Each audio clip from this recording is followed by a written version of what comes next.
guess what? I'm starting a new layout, and this one is different again. It's going to be made at my local model club, or one of them, the Romford Club, and they're going to sponsor it and pay for it. And I'm going to spread the build over quite a long period of time, because I was getting bored at the club, nothing really to do, and so this is a project I've given myself. They've kindly agreed to sponsor it, and I need to make it last quite a while. I don't know how long is for me.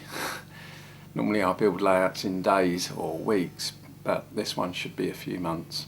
It is going to be quite a small layout, and it is set 100 years ago, just over.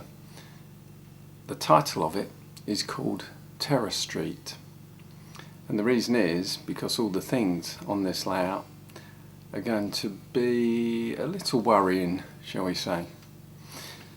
So, what is the theme, the premise of the layout? What's it about? What size will it be? Well, I wanted to make an Inglenook shunting puzzle. A shunting puzzle is essentially one bit of track going into a few sidings, and you have to shuttle wagons around in a particular order determined by some cards that are pulled out. And you build up your train until you've got it just right. But you're doing that in a restricted space.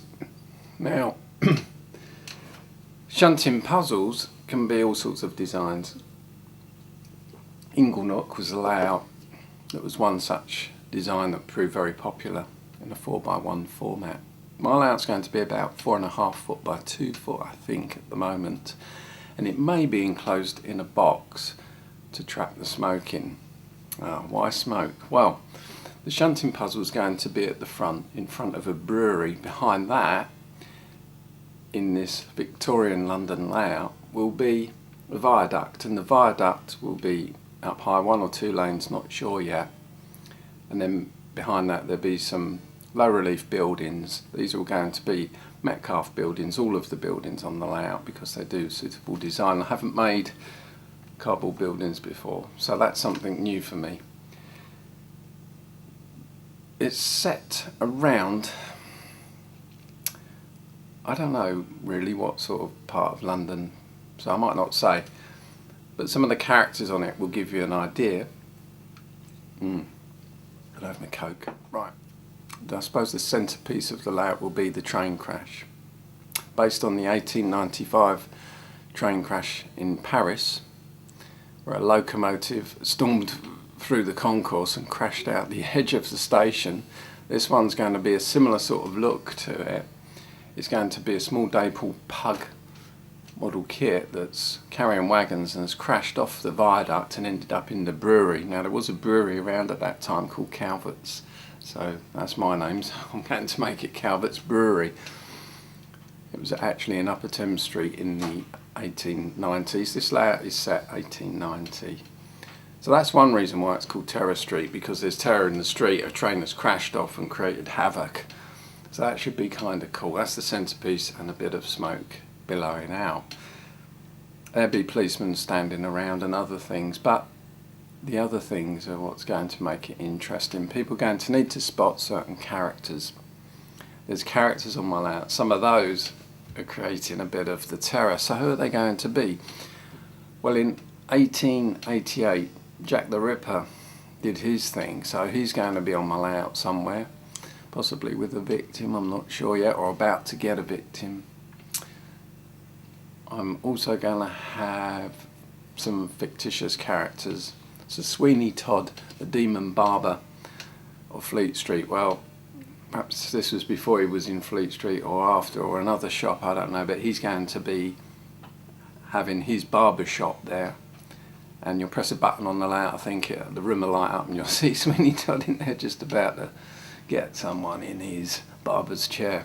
He used to slit their throats, you know, usual sort of stuff. Next to him will be Mrs. Lovett's pie shop, and that was his lover who made meat pies out of the victims. So I can have some fun with that.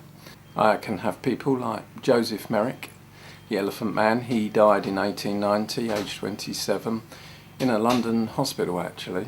There's going to be other fictitious characters, so Sherlock Holmes, Dr. Watson and Moriarty.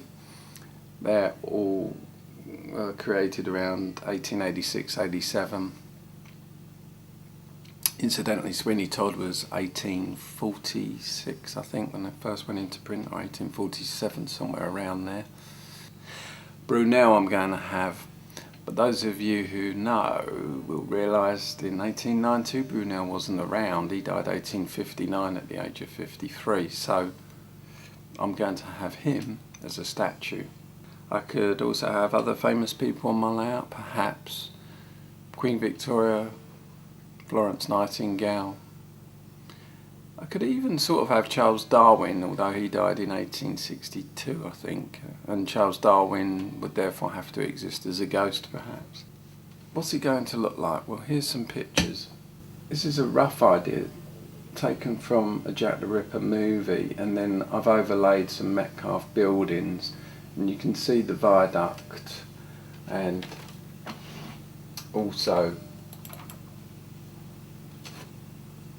the brewery and other buildings, and on the left hand side the Sweeney Todd's barber shop, Mrs. Lovett's pie shop.